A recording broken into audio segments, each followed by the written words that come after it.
Greetings, fellow detectives. Wizard Kitten here, bringing you a new Nancy Drew analysis video. Today's video is brought to you by the patrons over at Mystique Manor and by all the official fellow detective channel members. If you too would like to support the channel and gain access to exclusive features, check out patreon.com/wizardkitten to become a patron, or click join next to the subscribe button to become an official fellow detective. In the mystery genre, one of the most popular culprit motives is treasure. Treasures are uniquely exciting because they often have both historical and monetary value and are usually expertly hidden from view. This makes the process of finding the treasure incredibly exciting and usually results in a high payoff. Treasure hunts are also great for mysteries because they are supposed to be difficult to find, which means that they can be trapped behind dozens of puzzles, booby traps, and other obstacles. So today, let's explore all of the treasure in the Nancy Drew PC game series. Just as in all mystery series, treasure plays a big role in the series and is a core feature of 13 of the 34 games. For the purposes of this video, I am defining treasure as something that has been purposefully hidden away because of its historical value, monetary value, or both. The value of the item also needs to be pretty extraordinary, and that must be the main reason why it was hidden in the first place. For example, this would exclude Glory the carousel horse from the Haunted Carousel as a treasure. While it has some monetary value, Glory was mostly hidden away to protect feelings and was also legally purchased initially. It's less of a treasure and more of a treasured belonging. To rank the treasures, I've identified 3 key parameters that make for exemplary treasure and treasure hunts. First, secrecy. How secret is the treasure? How hidden is it? How many people know of its existence? How many people have tried to find it and failed? And is it possible that someone could inadvertently stumble upon the treasure? Second, value. We've touched on this already, but the best treasures are both historically relevant and hold inherent fiscal value.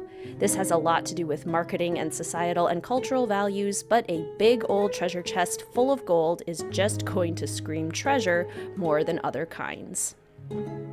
Third, clues.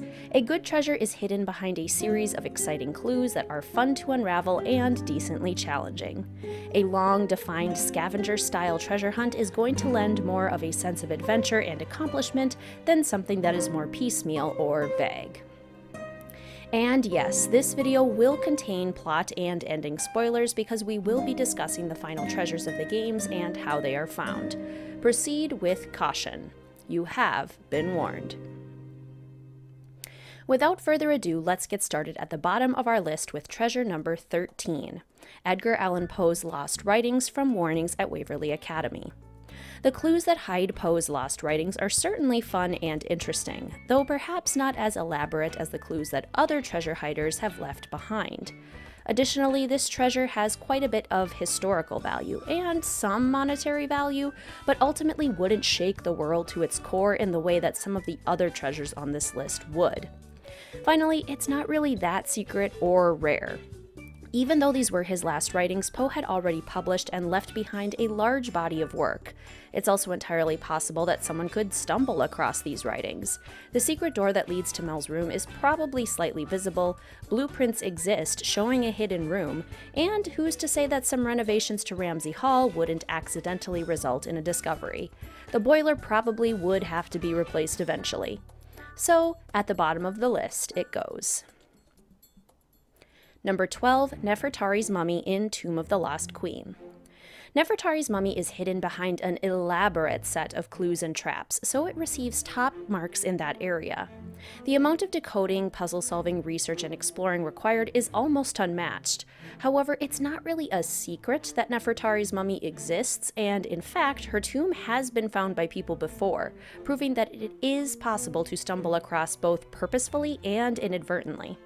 If less than scrupulous visitors started taking sledgehammers to the place, it's possible her mummy could be found without having to solve all the clues.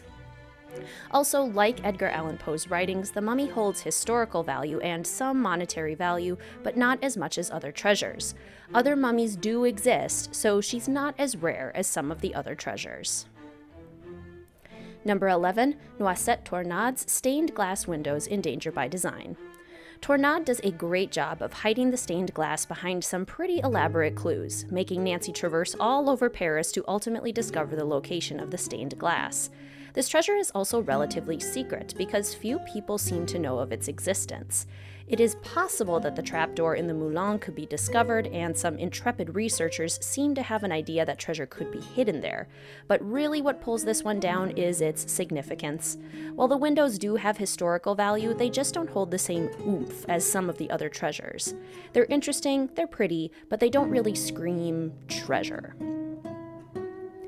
Number 10, Abraham Lincoln's letter to Jake Hurley in Last Train to Blue Moon Canyon. Once again, the clues hiding this treasure are some of the absolute best. Hurley goes to great lengths to hide the location of his secret mine and, therefore, the location of his correspondence with Lincoln. Solving his treasure hunt is incredibly fun and exciting. However, while the treasure is relatively secret, if someone like Laurie Gerard can suss out its existence, it's not that secret. It's also very possible to accidentally come across a mine, even if it is in the middle of the desert. Also, much like Edgar Allan Poe's writings, the letter from President Lincoln holds historical value, but ultimately isn't that rare. While it's compelling because it was probably the last letter he wrote before his assassination, Lincoln left behind plenty of correspondence and legacy. Ultimately, it's just not that rare. Number 9, the Penlin Meteorite in Curse of Blackmore Manor.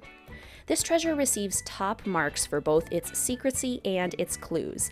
It would be darn near impossible to find this treasure unless you were a Penlin or had an intimate connection with the Penlins, and even then, you are highly unlikely to just stumble upon it. The treasure is hidden behind an incredibly elaborate scavenger hunt and is so deeply buried and locked away that the chances of finding it by accident are next to impossible. That's cool and all, but as the culprit says, all of this for a rock? The treasure is more about the Penlins' spirit required to actually track it down, not the actual value of the treasure itself. Deep and meaningful, certainly, but a valuable treasure? No, not really. Number 8, Bruno Bolet's Crystal Skull in Legend of the Crystal Skull. Bolet's skull is hidden with a lengthy, complex, and elaborate treasure hunt. The clues are nearly unmatched, and the process required to actually find the skull is incredibly fun and exciting. The crystal skull is also incredibly valuable, the most valuable we've discussed on this list so far, in fact.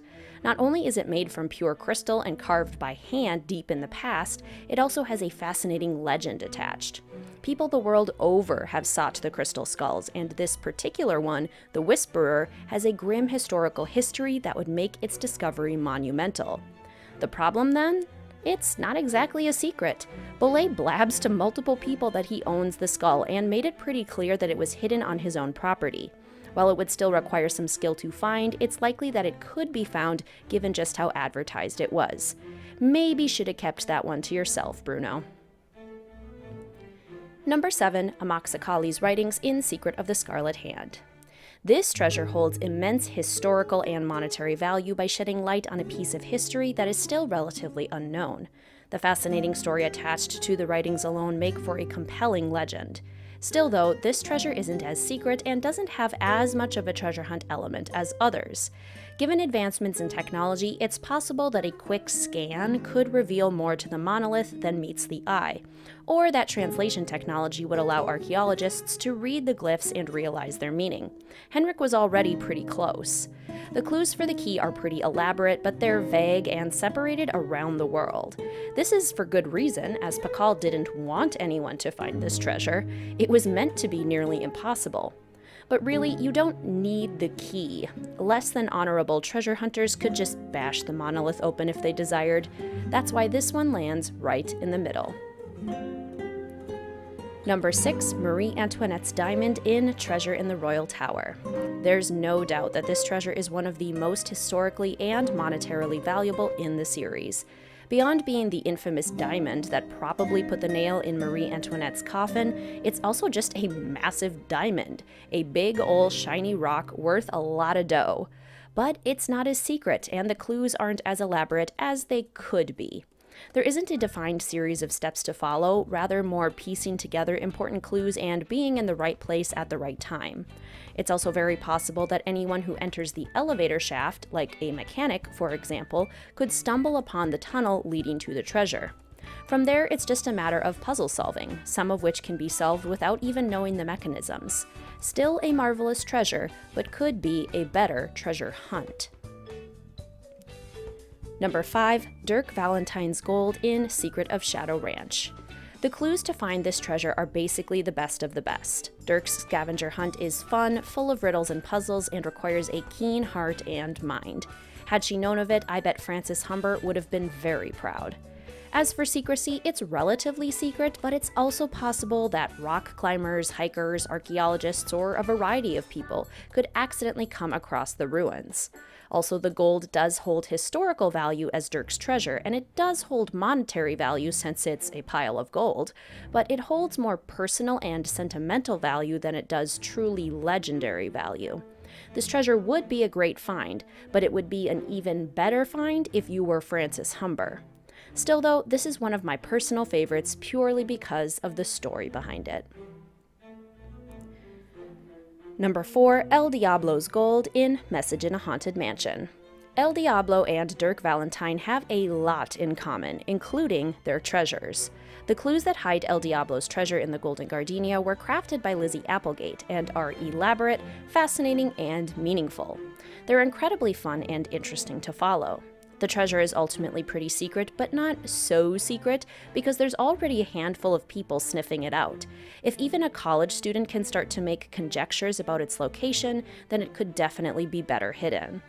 It would also be incredibly easy to come across in the course of regular renovations. What if those floorboards had to be removed or replaced? Oh, hello, gold doubloons! Finally, this treasure also has the same kind of value as Dirk Valentine's. Historically valuable since it belonged to an infamous outlaw, monetarily valuable since it's a pile of gold, but ultimately more sentimentally valuable than truly mind-blowingly valuable worldwide. Number 3. Captain Lawrence's treasure in Sea of Darkness. Now we're getting to the top 3 best treasures, starting with the treasure of the Hurleyguide. The game does a great job of explaining the massive historical value of the treasure when we read Soren's tablet. Plus, it's a giant treasure chest full of gold and jewels. It's exactly what you think of when you think treasure. The treasure is also expertly hidden behind a vast and complex series of clues. The scavenger hunt is possible, but it is difficult and requires commitment and oodles of intelligence. The only thing I can criticize about this treasure is that it's not as secret as it could be. Spelunkers exploring the ice caves could accidentally find it, and if the ice were to melt, then the treasure would be even more visible. It's essentially just sitting there in plain sight once you know where to look. Besides that though, this treasure is incredibly cool and definitely deserves to be a top 3.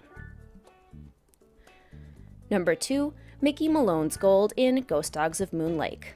What separates Mickey's treasure from the likes of Dirk Valentine or El Diablo is just how well hidden he kept his treasure.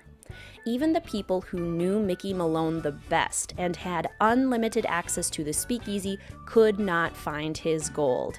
Many people in the modern era have also been trying to no avail. He left behind a complex series of clues that can be followed to find his treasure, making it an expert scavenger hunt. But you really have to know what you're doing. You can't just muscle your way through, and given the treasure's final location, it is highly unlikely that anyone would just stumble upon it. Malone certainly knew what he was doing. The only thing that stops this treasure from being number 1 is its value. It has pretty impressive monetary value and some historical value since it's connected to a famous heist, but it wouldn't be famous the world over. Still, one simply cannot deny Malone's skill and secrecy when it comes to hiding treasure. And finally, number 1, El Toros Gold in Ransom of the 7 Ships.